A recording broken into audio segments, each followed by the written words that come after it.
vamos para mais uma edição do Jornal Rural e daqui também a nossa saudação especial para o Distrito de Aveiro, que nos acompanha em direto através da parceria que temos com a Rádio Soberania para sabermos os pormenores das situações que vão afetando o mundo rural.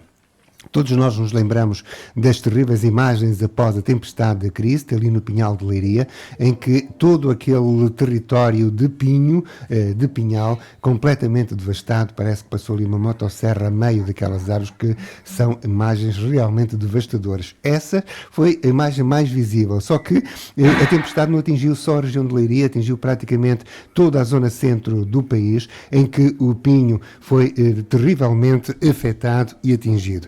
Daí que o Centro Pinos, que é uma entidade que se preocupa basicamente com esta árvore, com esta espécie, eu não sei se posso considerar o pinheiro uma árvore, mas tenho aqui o engenheiro Pedro Teixeira do Centro Pinos que me vai ajudar a entender melhor. Este é o problema da malta da cidade que não percebe nada da agricultura, muitas vezes não sabe o nome que há de dar as coisas. Pedro, bom dia, obrigado por ter aceito este meu convite.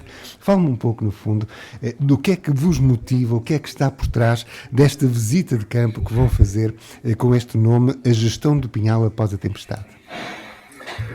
Bom dia Carlos, obrigado pelo convite ao Centro Pinos e a mim em particular, Pedro Teixeira. Estou aqui na organização desta visita de campo. Antes de mais, deixe-me só dizer que o Pinheiro Bravo, obviamente, que é uma árvore autóctone, ou seja, é uma árvore endémica aqui do nosso país e muito importante para a economia e para a sociedade e meio ambiente nacional. Só para ficar isso bem esclarecido. Em relação à visita, esta segue aquilo que é o trabalho do Centro Pinos, que é promover a partilha de conhecimento e, neste caso, infelizmente, é a partilha de um conhecimento na sequência de um fenómeno extremo que foi muito destrutivo. Infelizmente não foi só para a floresta, foi um fenómeno destrutivo que afetou as pessoas, a vida das pessoas todas, e em que a floresta, que é o nosso foco, e a floresta de Pinheiro Bravo em particular, foi altamente afetada. E o que nós aqui nesta visita de campo vamos tentar promover é quais são as formas de aproveitar esta madeira que está no chão, que é madeira de elevada qualidade em muitos dos casos, especialmente ali na região litoral, mas que ainda tem um aproveitamento muito válido e muito importante.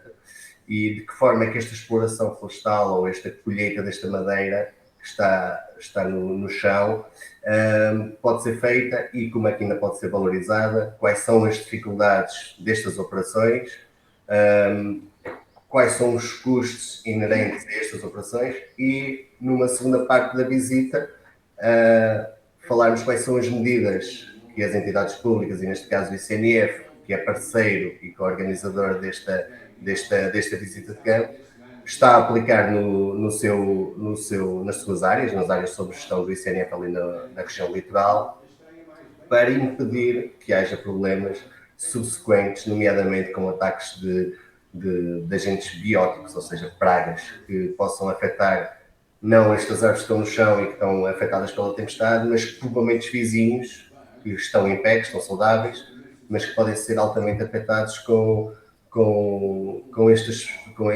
ataque massivo de pragas florestais que se não forem agora tomadas as devidas providências, podem ser altamente afetados no futuro.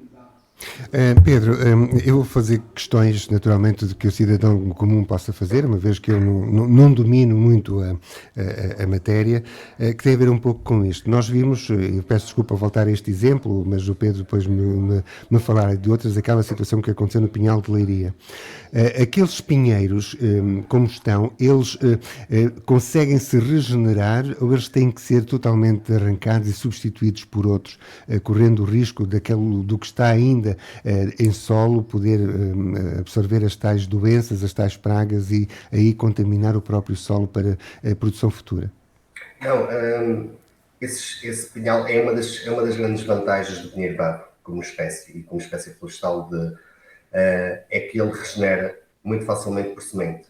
E o que nós tínhamos no Pinhal de Leiria, e agora tivemos o incêndio, o grande incêndio que afetou o Pinhal de Leiria há 9 anos, grande parte daquela área regenerou por semente, ou seja, a semente das árvores adultas, árvores que a partir dos 15, 20 anos já produzem semente, já produzem pinha, essa pinha tem semente que cai no solo e fica ali uma espécie de banco de sementes que, em situações de perturbação, ou seja, um incêndio, um corte, essa semente fica com condições para germinar e produzir novas árvores.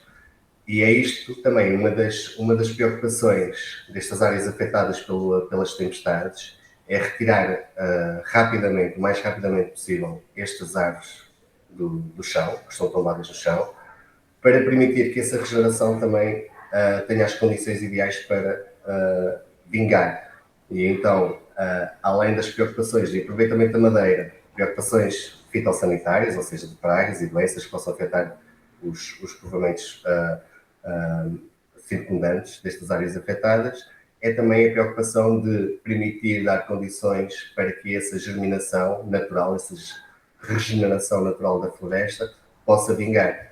E é isso que a nossa expectativa nestas áreas de povoamentos adultos afetados, tenham essa regeneração abundantemente e que depois haja condições para que seja conduzida, seja aproveitada numa floresta futura. Estava-me aqui uma colega que é meio agricultor também a dizer que se calhar já vamos tarde, porque as máquinas, aliás, tivemos a primavera, nesta altura que no fundo que as sementes eventualmente têm o seu ciclo de floração, e as máquinas nas limpezas e no rasto das madeiras que por ali se encontram, se calhar muitas destas sementes são destruídas, são pisadas, e que se calhar isso vai dificultar essa tal regeneração natural. Mas sendo natural, acaba por ser uma regeneração também desregulada, ou seja, aquela imagem que nós temos dos pinheiros todos direitinhos, em fila, uns atrás dos outros, se calhar isso não vai acontecer, mas neste momento o importante é que elas surjam de novo, não é? Isso não acontece naturalmente, obviamente, mas isso também é parte do trabalho dos técnicos florestais que fazem e dos operadores que conseguem colocar o pinhal orientado. Se vamos à Mata Nacional de Leiria, ou em muitos outros casos, seja Valdios no Norte, há imensas operações florestais de condução dessa regeneração, chama-se condução de regeneração natural, que na prática vai conduzir o povoamento, que nasceu desregulado pela quantidade de sementes, não é? Muitas árvores por hectare, mas que permite, com operações simples, feitas no tempo certo e com baixo custo, permite conduzir o pinhal num formato de um povoamento que estamos habituados a ver alinhado, não perfeitamente como se fosse uma plantação, mas muito próximo disso. E quando são povoamentos adultos, quase que nem se nota a diferença entre uma plantação e uma regeneração natural que foi bem conduzida. Em relação à semente que está no solo e eventual alguma se estamos tarde ou não, neste momento ainda vamos a tempo. O banco de sementes que normalmente um pinhal adulto tem no solo permite que durante 2, 3 anos haja condições para que até mais em alguns casos, haja condições para essa germinação. E nós estamos muito a tempo ainda neste momento de retirar essa madeira e esperar com sucesso por essa regeneração natural. Deixe-me colocar aqui outra questão, engenheiro. Tem a ver um pouco agora com a prevenção dos incêndios. Estamos a entrar numa época em que as temperaturas são mais elevadas, os riscos são acentuados. Todas as árvores são altamente combustíveis, naturalmente, mas eu tenho a ideia que pelo facto do pinho ter resina, ainda mais combustível se torna relativamente às outras. Não tendo nós sido capazes de retirar tudo aquilo que estava nas nossas florestas, nas nossas matas em tempo útil, este risco de incêndio no pinhal ou nas zonas de pinhal não é mais acentuado, mais arriscado ainda? Sim, é natural que esse risco tenha sido agravado nestas áreas afetadas pelos incêndios e nas áreas onde não foi retirada esta madeira. A urgência principal, uma das urgências iniciais era mesmo isso, há uma necessidade de retirar esta madeira por causa desse risco também de incêndio. Agora, não foi possível e não foi, infelizmente, o país não conseguiu atuar. Isto foi digamos, uma experiência ou única, não é? Foi a primeira vez que aconteceu algo desta dimensão. Nós estamos a falar aqui só no Pinheiro Bravo de cerca de 2 milhões de metros cúbicos de madeira que estimamos que esteja no chão. É quase metade daquilo que é o consumo nacional das indústrias em Portugal durante um ano. Isto condicionou muito a retirada dessa madeira. São áreas muito extensas e o que esperamos e acreditamos que esteja a ser feito é um plano de vigilância e de preparação dos meios de proteção civil e de combate a incêndios, com especial enfoque nestas áreas, para impedir que haja aqui algum problema mais grave, nomeadamente com os incêndios, e acreditamos que esse trabalho esteja a ser feito. Disse-me que um dos motivos desta visita de campo que amanhã vai decorrer tem como objetivo também mostrar como é que é possível tirar partido e a rentabilidade da madeira caída. Eu vou colocar-lhe aqui uma questão, porque aconteceu comigo. Eu também, infelizmente, sou ali da zona de Alveiazer, do distrito de Leiria.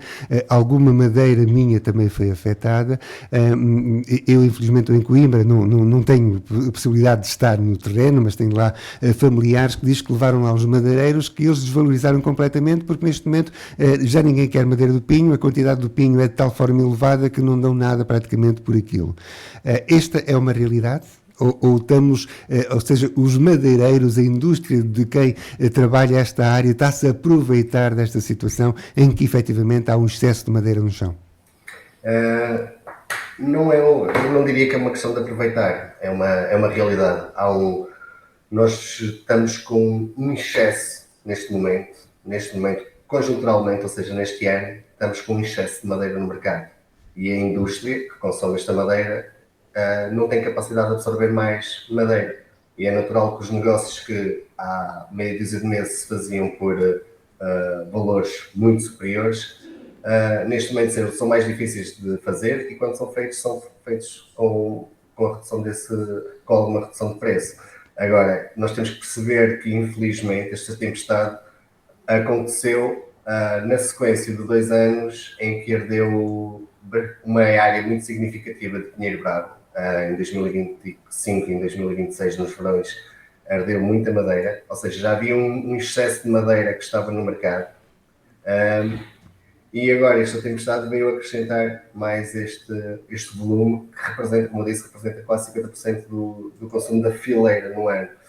Ou seja, é impossível a indústria consumir a curto prazo esta madeira. Aquilo que o Centro Pinos defendeu junto da tutela do governo foi a criação de mecanismos que permitissem armazenar esta madeira e conservá-la o máximo tempo possível, de forma a não desvalorizar para o proprietário florestal e a permitir que essa madeira fosse consumida nos próximos anos de uma forma controlada e aos preços que estávamos todos habituados há pouco tempo.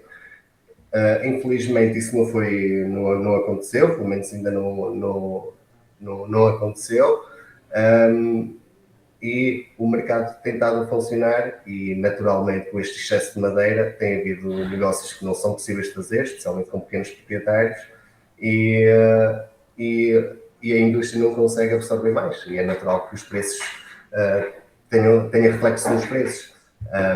Mas continuamos a defender que o armazenamento, um projeto que pudesse armazenar esta madeira em parques e que pudessem ser uma forma de minimizar estes impactos para os produtores florestais. É uma situação realmente que é urge resolver, e é importante este tipo de ação promovida por entidades como o caso da Centro Pinos, para primeiro deixar aqui uma palavra de alguma esperança aos produtores florestais, naturalmente mais aqueles que têm maiores áreas para poderem ver ainda alguma rentabilidade na desgraça que tiveram, mas os mais pequenitos, esses seguramente que serão mais afetados. A quem é que destina esta visita de campo, engenheiro? Esta visita de campo é essencialmente destinada a técnicos florestais e a gestores de áreas de pinhal. São esses que estão no terreno e precisam de soluções para os seus casos em particular. E caso não tenham sido afetados por estas tempestades, não deixa de ser uma experiência e que infelizmente ninguém está livre de que isso possa vir a voltar a acontecer, não é? E então aquilo que nós procuramos nesta visita de campo é uma partilha de conhecimento, não só de quem está no terreno a fazer o trabalho, mas também quem está de fora e possa ter aqui uma outra visão. É este o foco das visitas de campo do Centro Pinos, é esta partilha de conhecimento entre técnicos de diferentes áreas e diferentes regiões do país. Independentemente do que vai acontecer amanhã, quero agradecer muito hoje. Deixou-nos aqui várias situações, um ponto de situação sobre o estado do nosso país, aquilo que eventualmente possa ser possível. Se eu precisar de ajuda para saber se posso ou não posso ainda ter alguma rentabilidade ou como é que eu devo agir, o Centro Pinos está disponível para, perante cada caso, informar, ou há outras entidades no terreno, no solo nacional, em que nós possamos bater à porta? É assim, o Centro Pinos não tem essa função, nem tem capacidade de estrutura para responder individualmente a proprietários florestais. Fazemos-lo habitualmente, é muito normal, todos os dias quase recebemos chamadas de proprietários e de gestores. O nosso foco passa por passar o nosso trabalho a técnicos que, por sua vez, o conseguem levar mais facilmente a técnicos, por exemplo, de associações florestais.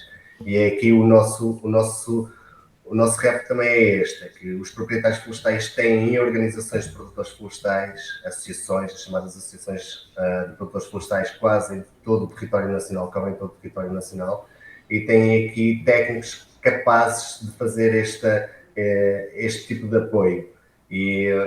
Algo que nós defendemos também é que estas associações, que representam, estão no mundo rural, estão no mundo real, devem ser apoiadas e valorizadas por este trabalho de apoio aos produtores florestais e de aconselhamento, muitas vezes de forma gratuita.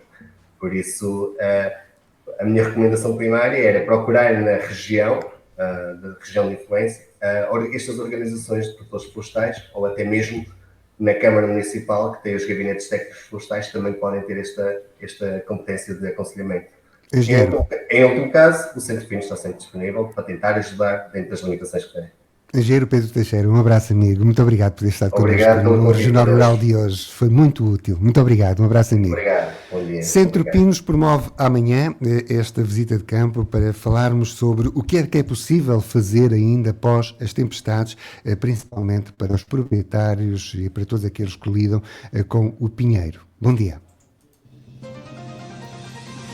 Agora, o mundo rural tem voz, em simultâneo para o distrito de Coimbra e Aveiro. Regional Rural.